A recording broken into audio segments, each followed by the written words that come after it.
पिछले कुछ दिनों से जब नीतीश कुमार महागठबंधन की तरफ आए थे तो उनके बयानों को लेकर के कई तरह की बातें और चर्चाएं हो रही थी। लगातार नीतीश कुमार के बयानों में जिस तरह की तल्खी थी और जिस तरह से भाषाओं की मर्यादा टूट रही थी, उसको लेकर के कई तरह की बातें कही जा रही थी और कहा यह जा रहा था कि नीतीश कुमार कहीं ना कहीं अब अपना पेशेंस जो है वो खोते जा रहे हैं। और इन सारी बातों को लेकर के वो हमेशा पिछले 2.5-3 महीनों से कटघरे में खड़े रहे हैं और इसको लेकर के कई लोगों ने नीतीश कुमार के इस तरह के बयानबाजियों को लेकर आपत्ति जाहिर की है। चाहे वो चिराग पासवान हो, प्रशांत किशोर हों या अन्य नेता हों, भारतीय जनता पार्टी के भी कई नेताओं को लेकर के उन्होंने ऐसी बातें कही। सम्राट चौधरी ने तो उन्हें औकात तक याद दिला दिया था।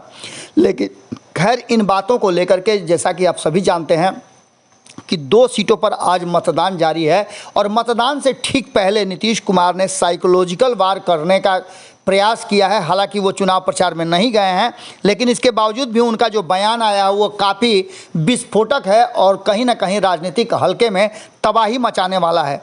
देश में विपक्षी एकता की मुहिम को एकजुट करने में लगे नीतीश कुमार इसको पूरी तरह से साइकोलॉजिकल वार के रूप में प्रमुखता देने की कोशिश में लगे हुए हैं। खासकर महागठबंधन के साथ आने के बाद अक्सर नीतीश कुमार की बात और व्यवहार में काफ़ी बदलाव हुआ है, जिसकी चर्चा हम पहले से ही कर रहे हैं और इसका रिएक्शन भी आना शुरू हो गया है। इतना ही नहीं, आपको बता दें कि जिस तरह से उन्होंने ये बयान दिया है, इस बयान ने कहीं ना कहीं राजनीतिक हलके में काफ़ी तबाही मचा के रखने वाली बयान है।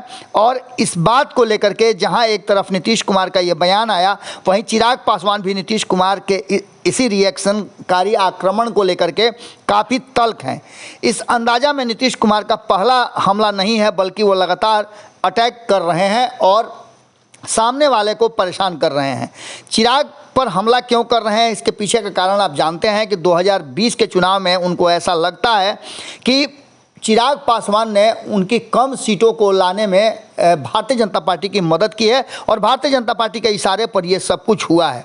इन सारी बातों को लेकर के नीतीश कुमार ने उपचुनाव में प्रचार करने गए, भाजपा के लिए प्रचार कर रहे चिराग पासवान को कहीं ना कहीं एक साइकोलॉजिकल दबाव बनाने की कोशिश की है। किसके इशारे पर ऐसा हुआ था? उन्होंने उपचुनाव में अगर वो भाजपा के लिए प्रचार करते हैं, ये बात पहले ही कही थी, तो ये साबित हो जाएगा कि हाँ, सब कुछ उनका किया धरा था। इसके बाद आपको बता दें कि वे भाजपा से अलग कहाँ हुए थे, ये भी बातें नीतीश कुमार ने कही है।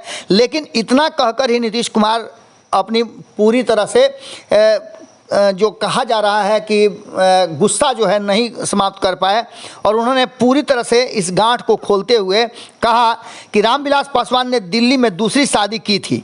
ये कहकर बड़ी महीन तरीके से नीतीश कुमार ने संदेश देने में सफलता प्राप्त किया है, जो काफ़ी पीड़ादायक हो सकता है चिराग पासवान के लिए। इनका लालन पालन जो है दिल्ली के कल्चर में हुआ है। ऐसा कहने का मकसद सिर्फ यही था कि एक मनोवैज्ञानिक दबाव चिराग पासवान को पर दिया जा सके और इस अंतिम समय में चुनाव जो प्रचार चल रहे थे उसको लेकर के नीतीश कुमार का ये बेहतर कहा जा रहा है कि राजनीतिक मूव था। लेकिन इन सारी बातों को लेकर के चिराग पासवान ने इसका जवाब दिया है और चिराग पासवान ने इस पर आपत्ति भी जाहिर की है कि नीतीश कुमार मानसिक संतुलन खोते जा रहे हैं।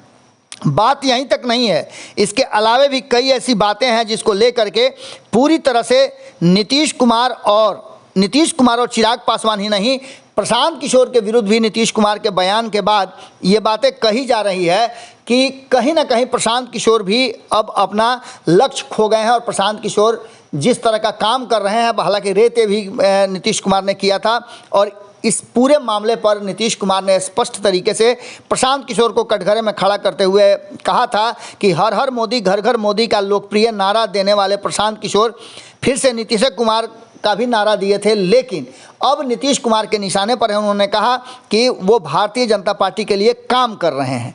बात यहीं नहीं रुकती है। नीतीश कुमार ने इतना ही नहीं कहा, बल्कि नीतीश कुमार जिनके साथ हैं लालू प्रसाद, उनको लेकर के भी बहुत सारी बातें कही हैं।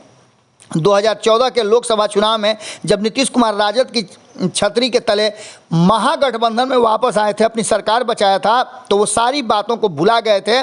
और इस बात को लेकर के अब जबकि पासवान की दूसरी शादी का जिक्र करना, चिराग पासवान पर हमला करना, प्रशांत किशोर को लेकर के बातें करना और इन सारी बातों को लेकर के भारतीय जनता पार्टी को कटघरे में भी खड़ा करना। और इतना ही नहीं, तेजस्वी यादव बगल में बैठे हुए हैं और नीतीश कुमार का ये कहना कि 2005 से कैसा बिहार था आप जानते हैं ना, हम लोगों ने 17 साल में बहुत काम किया है। इन सारी बातों को लेकर के अब भारतीय जनता पार्टी का कहना है, हालांकि इन पूरे मुद्दे पर न तो तेजस्वी यादव कुछ बोल रहे हैं और न राष्ट्रीय जनता दल को बोलने की इजाज़त है।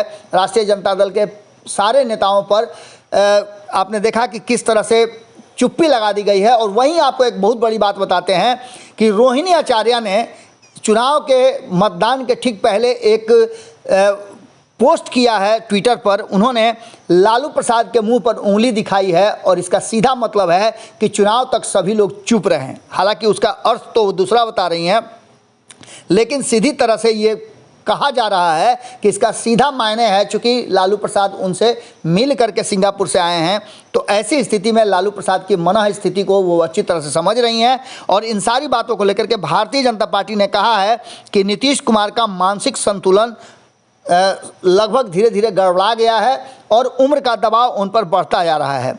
खिसियाहट में के साथ साथ राजनीतिक टिप्पणी करने में भी नीतीश कुमार अपना आपा खो दे रहे हैं।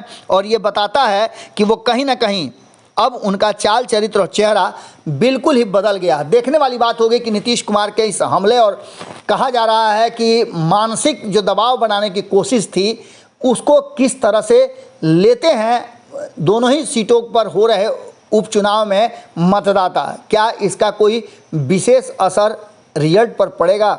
जुड़े रहिएगा भारत लाइव के साथ। बहुत बहुत धन्यवाद। एक और मारक खबर रुआ मुफ्त में मिल जाई। अगर रुआ पत्रकारिता के हमनी के नया प्रयोग में सहयोग कर चाहतानी तो ज्वाइन बटन दबा दी। पेटीएम नंबर नोट कर ली 938681